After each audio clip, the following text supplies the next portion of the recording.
Hello and welcome to hope Tushant. I hope you're in best of your health and spirit. इस topic से 2023 में already सवाल पूछा जा चुका है, 2024 में पूछा जाएगा। तो 2023 की जो प्रेडिक्ट द अनप्रेडिक्टेबल सीरीज है वहां पर आप जाकर देखेंगे तो एक जो टॉपिक जिसके ऊपर मैंने एक प्रेडिक्शन किया था दैट इज रीजनरेटिव एग्रीकल्चर, उसके एक एस्पेक्ट पे सवाल पूछा था। वो चीजें मैं दिखाऊंगा जो पिछली बार भी बताई थी, इस बार भी मैं आपको बताने वाला हूं, क्योंकि ये टॉपिक 2024 के पर्सपेक्टिव से भी इंपॉर्टेंट है। 2022 में भी एक सवाल पूछा था, 2023 में भी एक सवाल पूछा है, 2024 में भी एक सवाल पूछा जा सकता है। तो प्लीज इस वीडियो को ढंग से देखिएगा, दिमाग के तार आपके खुल जाएंगे, जैसा मैं हमेशा बोलता हूं। बिकॉज ये गेम जो है ये बेस्ड ऑन रैशनैलिटी है, ऐसे ही रैंडम टॉपिक्स नहीं बता रहा मैं, इंपॉर्टेंट है। There is a examiner's mindset involve in this. मैं उस एग्जामिनर के माइंडसेट को बताता हूं, देन मैं बताता हूं कि आपको ये टॉपिक्स क्यों इंपॉर्टेंट हो सकते हैं। So I am not that person जो आपको आए और टॉपिक बता के चला जाए। मैं आपको पीछे का रैशनल समझाता हूं ताकि वो आपके अंदर एनालिसिस की पावर डेवलप हो जाए। हर टॉपर कहता है प्रीवियस ईयर क्वेश्चंस का एनालिसिस करना चाहिए, पर कोई आपको बता नहीं रहा किस तरह से करना चाहिए। So I am taking this initiative, I am by doing the all these things, by making all these videos of the predict the unpredictable series, I am making sure you are analysing the previous year questions in a better way, in a right direction.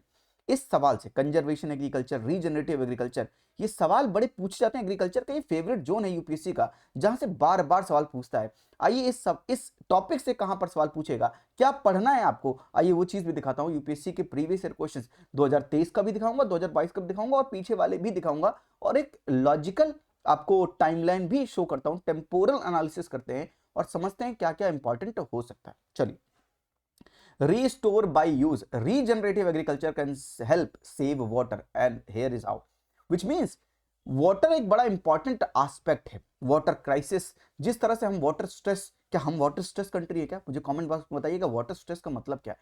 देखिए, participate कीजिए, थोड़ा सा आपके दिमाग के तार खुलेंगे और आपको ये समझ में आएगा कि क्या चीजें इंपॉर्टेंट है। तो यूपीएससी मेंस में देखिए तो वाटर के ऊपर एक ना एक सवाल रहता है। यूपीएससी की प्री में आपने देखा होगा सेंट्रल ग्राउंड वाटर अथॉरिटी के ऊपर सवाल पूछा था किस एक्ट के अंदर, और इस तरह के सवाल बहुत पूछा है। तो वाटर का एंगल में वाटर के प्रीवियस ईयर क्वेश्चंस लेकर नहीं आया हूं, वो बहुत ढेर सारे प्रीवियस ईयर क्वेश्चंस है। अगर वाटर पे जाएंगे तो वाटर के भी बहुत प्रीवियस ईयर क्वेश्चंस है। तो water and agriculture they are mixing the themes. So predict the unpredictable series में मैंने एक वीडियो बनाई थी merging of themes. You can understand now कि मर्जिंग ऑफ थीम एक बड़ा इंपॉर्टेंट रोल प्ले करती है, and that's how UPSC is framing question. Examiner का माइंडसेट समझना बहुत जरूरी है। मैं बार बार बोलता हूँ, इरिटेशन हो गई होगी आपको अभी तक कि यार ये कितनी बार बोलता है माइंडसेट माइंडसेट, पर आप जब तक ये बात महसूस करके अंदर डाल नहीं लेंगे, आपका फ्यूचर खतरे में सर। आप समझ नहीं पाएंगे, फिर आप इस प्री की विशेष साइकिल में लगे रहेंगे। ये जो चक्रव्यूह है इसको तोड़ना है तो एक राइट डायरेक्शन की जरूरत पड़ेगी, एक राइट माइंडसेट की जरूरत पड़ेगी। तो वाटर इंपॉर्टेंट है। एग्रीकल्चर 90% जितना ग्राउंड वाटर एक्सट्रैक्ट करते हैं, 90% इरिगेशन में यूज होता है। तो kind of we are in the middle of कि एग्रीकल्चर एंड वाटर, अब कैसे दोनों को सस्टेनेबल एग्रीकल्चर कैसे करें, क्लाइमेट स्मार्ट एग्रीकल्चर। सवाल पूछा यूपीएससी ने क्लाइमेट स्मार्ट एग्रीकल्चर के ऊपर। आइए मैं आपको कुछ प्रीवियस ईयर क्वेश्चन दिखाता हूं, 2010 का प्रीवियस ईयर क्वेश्चन। कुछ लोग कहते हैं सर आंसर बता दिया करो, आंसर बता देंगे भाई, लेकिन आंसर किस तरह से आए वो सारी एनालिसिस नहीं बता पाएंगे। इतनी छोटी वीडियो में इतना ही हो पाएगा, नहीं तो वीडियो लंबी हो जाती, फिर आप कहते हैं सर बहुत बड़ी लंबी वीडियो हो गई। कहीं तो मतलब समझो आप भी। With reference to soil conservation, देखिए सॉइल एक बड़ा इंपॉर्टेंट जोन है, सॉइल का कंजर्वेशन भी करना है, सॉइल खराब ना हो, एग्रीकल्चर सस्टेनेबल करना है। तो सॉइल कंजर्वेशन के ऊपर सवाल बोला, क्रॉप रोटेशन से, सैंड फेंसेस से, टेरिसिंग से, विंड ब्रेक से, बताइए which of the above are consider method for soil conservation India. क्या है इसका answer? All four are the answer. Crop rotation, sand fences, terracing, wind breaks. Please इनको आप नोटिस करते रहिएगा। यस, 2012 का ये सवाल देखिए, agriculture practices, contour bunding, relay cropping, zero tillage से बहुत सवाल पूछता है। In the context of the global climate change which of the above help the carbon sequestration और स्टोरेज इन द सॉइल। तो आप बताइए मुझे कौन सी एग्रीकल्चर प्रैक्टिसेस हेल्प करती हैं ग्लोबल क्लाइमेट चेंज के पर्सपेक्टिव में कार्बन सिक्वेस्ट्रेशन में। तो कार्बन सिक्वेस्ट्रेशन से भी सवाल बन सकता है। Zero tillage, relay cropping, contour bunding. Video pause कीजिए, आंसर दीजिए भाई। 2012 आंसर इज दिस, ऐसे करके लिखकर कमेंट बॉक्स में आंसर दीजिए और भर दीजिए कमेंट बॉक्स, ताकि मुझे लगे कि आप पार्टिसिपेट कर रहे हैं। इसका आंसर क्या होना चाहिए बताइए? क्या इसका आंसर 3 ओनली है क्या? क्या आंसर इसका 3 ओनली है या 1 2 3 है? मुझे बताइए भाई, मैं इसका आंसर नहीं बता रहा। चलिए, which of the above which of the following practices can help in the water conservation agriculture? Now soil conservation plus water conservation bundling with the agriculture. Yes, तो water conservation, reduce or zero tillage of the land, याद है 2012 का zero tillage, इसका zero tillage, applying gypsum before irrigation irrigating the field, allowing crop residue to remain in the field. बताइए कौन सा water conservation में help करेगा? I hope you are getting my point. तो 1 and 3 is the right answer, इसका answer है C 1 and 3। लेकिन ध्यान से देखिए, जो मैं आपको बातें दिखाना चाहता हूं, 2017 का सवाल है, जीरो टिलेज पर फोकस कीजिए, क्रॉप रेसिड्यू पर फोकस कीजिए, और आइए 2018 के सवाल पे। With reference to circumstances in the Indian agriculture, the concept of the conservation agriculture assumes significance. Which of the following fall under the conservation agriculture? कौन सी conservation agriculture में आता है? Avoiding the monocultural practices, adopting the minimum tillage, zero tillage, tillage के ऊपर सवाल, avoiding the cultivation of the plantation crop, using crop residue to cover the soil surfaces, adopting spatial and the temporal crop sequencing and crop rotation. इनके answer कैसे निकालते हैं, ये previous year questions का analysis और कैसे करते हैं, इनमें आंसर कैसे फाइंड करते हैं, एलिमिनेट कैसे करते हैं, ये सब माइंडसेट बिल्डर प्रोग्राम का पार्ट है। अगर आप माइंडसेट बिल्डर प्रोग्राम से नहीं जुड़े हैं तो मैं आपसे कहूंगा, रिक्वेस्ट करूंगा कि उस प्रोग्राम के साथ जुड़िए और सही माइंडसेट डेवलप कीजिए। Predict the builder series is 2 to 5% of that programme. That programme is more comprehensive in 30 lectures will build your right mindset. Select the correct options, answers using the code below. तो 1 3 4 2 3 4 5 2 4 5 1 2 3 5 बताइए भाई answer क्या है? 2018 PYQ answer is this, ऐसे करके बताइए क्या इसका आंसर 2 4 एंड 5 है क्या?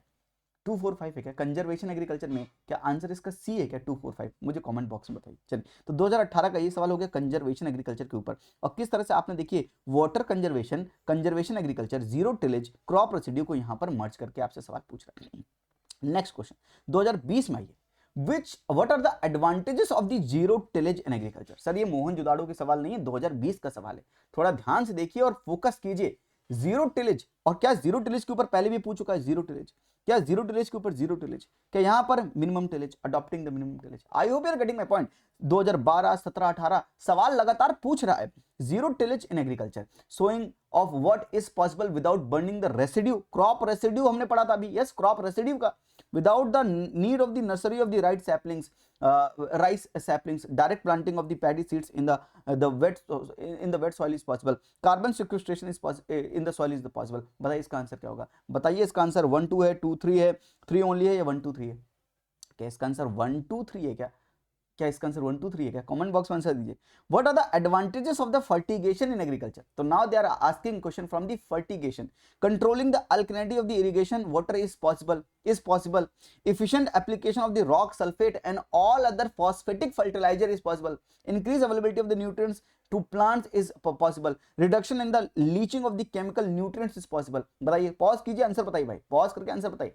क्या ये again fertigation agriculture, again advantages of the fertigation, agriculture में क्या चीजें अडॉप्ट करें जिससे सस्टेनेबल एग्रीकल्चर हो सके, एग्रीकल्चर और प्रमोट हो सके, अच्छी प्रोडक्टिविटी हो सके।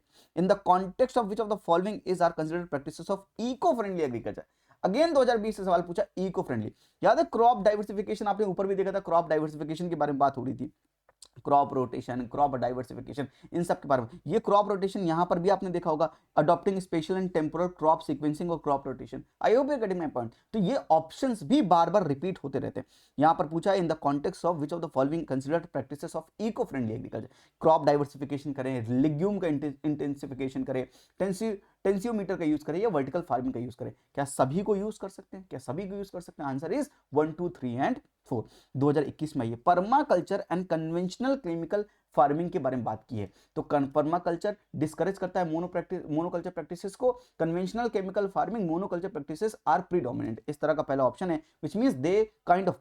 इन सवालों का जवाब कैसे निकालते हैं मैं ये भी तरीके सिखाता हूं माइंडसेट बिल्डर प्रोग्राम में। आप अचंभव में होंगे कि ये सवाल इतने डिफिकल्ट जो लगते हैं होते नहीं है। इनका एक सेट पैटर्न, इनको आंसर कैसे निकालते हैं वो तरीके आपको मालूम होने चाहिए।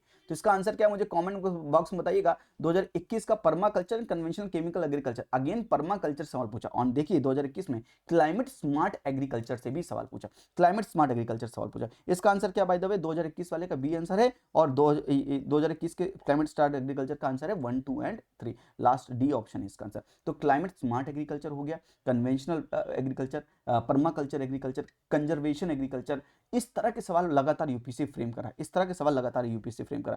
तो अगर आप सही से देखिए कितने ढेर सारे क्वेश्चन 2010, 12, 17, 18, 20, 21 में 2 सवाल पूछे हैं, क्या 22 में सवाल पूछा है? Answer is yes. लेकिन इस कॉन्टेक्स्ट में पहले बताना चाहता हूं, अगर वो कंजर्वेशन एग्रीकल्चर के बारे में पूछ सकता है, अगर वो क्लाइमेट स्मार्ट एग्रीकल्चर के बारे में पूछ सकता है, पर्माकल्चर एग्रीकल्चर के बारे में पूछ सकता है, देन मैं आपसे कहना चाहूंगा वो रीजनरेटिव एग्रीकल्चर के बारे में सवाल पूछ सकता है 2024 में, because regenerative agriculture is merging the theme with the saving water. इस सेविंग वाटर के कॉन्सेप्ट के साथ मर्ज हो रहा है। आइए समझ लेते हैं रीजनरेटिव एग्रीकल्चर किस principle, 5 principle of the regenerative agriculture. Integrated livestock, तो अगर आपने इकोनॉमिक सर्वे पढ़ा है, इकोनॉमिक सर्वे में बोलता है कि फार्मर को अपने इनकम को डाइवर्सिफाई करना पड़ेगा, डबलिंग द फार्मर इनकम का गोल था 2022 तक भाई। तो लाइफ स्टॉक आज ज्यादा इंपॉर्टेंट रोल प्ले कर रहे हैं एक तरह से फार्मर का रिस्क डाइवर्सिफाई करने में भी। तो क्रॉपिंग से भी पैसा आता है, फार्मर पास इनकम आती है, तो लाइफ स्टॉक से भी आती है। रीजनरेटिव एग्रीकल्चर का पहला प्रिंसिपल है इंटीग्रेट कीजिए लाइफ स्टॉक को। प्रैक्टिस क्रॉप डाइवर्सिटी, तो क्या क्रॉप रोटेशन, क्रॉप डाइवर्सिफिकेशन आपने देखा नहीं? क्रॉप डाइवर्सिटी को प्रमोट करेंगे तो सॉइल की हेल्थ भी बेहतर रहेगी, साथ में एग्रीकल्चर भी सस्टेनेबल होगा और फार्मर को अच्छी इनकम भी मिल सकेगी, क्योंकि डिफरेंट क्रॉप्स अगर वो प्रोड्यूस करेगा तो अच्छी बात है। Ensuring live roots in the soil all year around, covering the soil. यार आपने क्या उसके बारे में पढ़ा, मल्चिंग के बारे में पढ़ा, क्या आपने टिलेज के बारे में पढ़ा? ये सारे कॉन्सेप्ट हैं क्या? Reducing the soil disturbance, soil को डिस्टर्ब मत कीजिए, सॉइल को वैसा छोड़ दीजिए। These are the 5 principle of the regenerative agriculture. ये इंपॉर्टेंट है sir. Direction, the articles tries to establish the relationship between the regenerative agriculture, soil health and conservation. soil health, water conservation, regenerative agriculture. Context: farmer activists and the agriculture research organizations across the world are developing method for the regenerative agriculture, going a step ahead of the sustainable agriculture. So they are going the step ahead of the sustainable agriculture, where not only the maintenance of the resources like soil and water, but also to improve them. सिर्फ soil water को आप maintain मत कीजिए, उनको improve भी कीजिए। Sustainable agriculture से भी आगे जा रहे हैं। तो क्या यूपीएससी का एक सवाल सस्टेनेबल एग्रीकल्चर के ऊपर नहीं हो सकता क्या? बैकग्राउंड ग्रीन रेवोल्यूशन ये हुआ था, but the revolution, green revolution की वजह से प्रॉब्लम क्या हुई थी? Revolution made India water biggest extractor of the ground water. ये बताया था आपको, ऐसा ही कुछ दिखाया था 2023 के पहले। 2023 जब प्रेडिक्ट द अनप्रेडिक्टेबल सीरीज 2023 के लिए चला रहे थे, अभी तो 2024 के लिए, 2023 के लिए जब चला रहे थे तो यही सेम चीज मैंने आपको दिखाया था। World's extractor, biggest extractor of ground water, PYQ है 2023 का।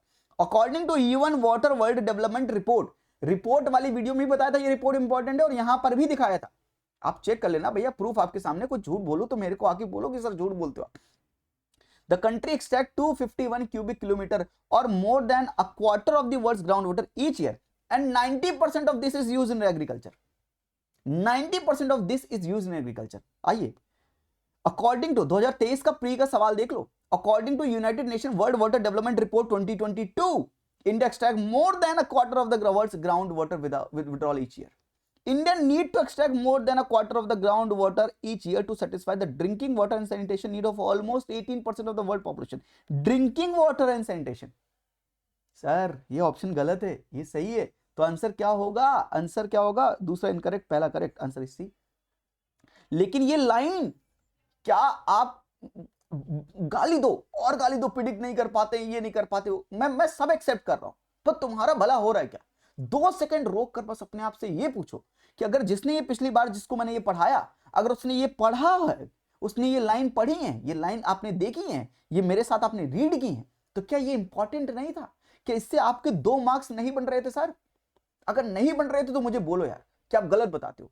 More than 13-14 questions in UPSC pre 2023 were asked from predict the unpredictable series of the 2023. मत मानो, वो अलग बात है। जब दिमाग टेंशन में होता है, जब मन भ्रमित होता है, तब आप दुनिया भर को गाली देते हैं पर खुद को कभी कुछ नहीं कहते। अपने अंदर झांकना बड़ा मुश्किल है। इंट्रोस्पेक्शन, कहेंगे सर ज्ञान दे रहे हो, ज्ञान नहीं दे रहा सर। ज्ञान आपको दुनिया में बहुत लोग दे रहे हैं। मैं आपको एक थोड़ी सच्चाई भी बताना चाहता हूं। उस ज्ञान के अंदर एक सच भी छुपा है। अब ज्ञान इसीलिए ज्ञान है ना, क्योंकि उसके अंदर सच छुपा है। अपने अंदर देखना शुरू करो, इंट्रोस्पेक्शन करना शुरू करो। ये लाइन लिख के एज इट इज दिखाई थी, कहो तो स्क्रीनशॉट लगा के भेज दूंगा टेलीग्राम चैनल पे, देख लेना यही लाइन, और वो वीडियो का टाइम भी दिखा दूंगा कि उस टाइम पर थी। आप खुद जाकर चेक कर सकते हैं, वो अभी भी अवेलेबल है video.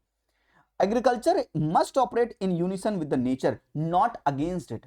In India, union state government are promoting regenerative agriculture with an aim to reduce the application of the chemical fertilizers, pesticide, and to the lower input cost. About the regenerative agriculture, it is a system of farming practices and the practices that seeks to rehabilitate, enhance the entire ecosystem of the farm by placing a heavy premium on the soil health, with attention also paid to water management, fertilizers use, etc. It is a matter of farming under which emphasis is placed on looking holistically at the agro ecosystem, improving the resources it uses rather than destroying or depleting them. Benefits linking the regenerative agriculture, soil health and water saving, maintaining the soil health, chemical less farming and cultivation practices such as crop rotation, crop diversification, which helps to improve the soil structure and its organic carbon content. Water conservation, healthy soil helps in improving the water use efficiency by better water storage, transmission, filtering, and reduces the soil agriculture soil runoff. I hope you getting my point, ये कितना important है। और regenerative agriculture के बारे में आपने ये देखा, efforts in India to promote regenerative agriculture, efforts in India to promote national project on organic farming, system of systematic rice intensification, a method which seeds are placed at a wider distance and organic manures is applied to improve the yield। ये सवाल 2022 में पूछा था। System of rice intensification of cultivation in which alternate wetting and drying of the rice fields is practices results in reduction in the seed requirement, reduce methane production, reduce electricity consumption। बताओ मुझको इसका answer क्या, answer क्या D है क्या, 1 2 3 है क्या? 2022 में सिस्टम ऑफ राइस इंटेंसिफिकेशन से पूछा। आप देख रहे हैं 2017, 18, 2020, 2021 में 2 सवाल, 2022 का सवाल, 2023 का सवाल। क्या लगता है आपको 2024 में रीजनरेटिव एग्रीकल्चर के ऊपर एग्जैक्ट सवाल ही पूछ सकता है? बिल्कुल पूछ सकता है। ये मैं आपको टेलीग्राम पे शेयर कर दूंगा, ये पीडीएफ मैं टेलीग्राम पे आप शेयर कर दूंगा। जैसे 2018 में कंजर्वेशन एग्रीकल्चर के ऊपर से सवाल बना, मैंने आपके लिए सवाल बनाया 2024 के लिए। With reference to circumstances in Indian agriculture, the concept of regenerative agriculture assume significance, which of the following falls under the principle of regenerative agriculture. ये ऑप्शंस दिए हैं, how many of the above options are correct. मुझे बताइए कितने, इसका answer मुझे comment box में बताइएगा। अगर वीडियो आप अंत तक देखते हैं, आप अगर मैं आपके लिए मेहनत कर रहा हूं और वीडियो आप देख रहे हैं तो आप पार्टिसिपेट कीजिए सर। अगर आप पार्टिसिपेट नहीं करेंगे तो मुझे ये सीरीज बंद करनी पड़ेगी अनफॉर्चुनेटली। फिर मेरा काम क्या है, अगर आपको कोई हेल्प नहीं हो रही, अगर आपको हेल्प हो रही तो पार्टिसिपेट भी कीजिए, मुझको भी मोटिवेशन मिलता है। मेरे सामने लैपटॉप है, अभी मैं लैपटॉप से बातें कर रहा हूं, लेकिन उस साइड आप हैं जहां पर आप ये वीडियो देख रहे हैं। अगर आप पार्टिसिपेट नहीं करेंगे, कमेंट्स के थ्रू मुझे पता नहीं चलेगा, आपके लाइक्स के थ्रू पता नहीं चलेगा, आप शेयर नहीं करेंगे तो फिर कैसे बात बनेगी? मुझे भी तो मोटिवेशन रहना चाहिए कि हाँ आपकी हेल्प हो रही है, तभी तो मैं हेल्प करने निकलूँ। इसका आंसर मुझे कमेंट बॉक्स में दीजिएगा और इसका आंसर मैं कहाँ पोस्ट कर दूंगा, टेलीग्राम चैनल पे पोस्ट कर दूंगा। टेलीग्राम चैनल की लिंक डिस्क्रिप्शन में है, माइंडसेट बिल्डर प्रोग्राम की लिंक डिस्क्रिप्शन में है, इकोनॉमी कोर्स फॉर प्रीलिम्स 2024 उसकी लिंक डिस्क्रिप्शन में जाकर एक बार चेक कीजिए। और ट्रस्ट मी, अगर मैं आपको कुछ चीज कह रहा हूं तो ये आपके फायदे के लिए भी कह रहा हूं, ये जरूर आपको एग्जामिनेशन में हेल्प करेंगी। इकोनॉमी में 90% प्लस एक्यूरेसी रहेगी एंड माइंडसेट बिल्डर प्रोग्राम में राइट माइंडसेट बिल्ड करके आप जो सवाल नहीं भी आते हैं उसकी अप्रोच समझ सकते हैं, किस अप्रोच से आपको आंसर निकालें। आज के लिए इतना ही। आई होप कि आपको ये एग्रीकल्चर के ऊपर जो मैंने ये छोटी सी वीडियो बनाई है, 18-20 मिनट हो गए हैं आई थिंक, लेकिन फिर भी आई होप कि आपको ये वीडियो देखकर मजा आया और चीजें आपको बेहतर रूप में समझ में आई। आज के लिए इतना ही। अपना ख्याल रखिए, हंसते रहिए, मुस्कुराते रहिए। थैंक यू, नमस्ते, जय हिंद।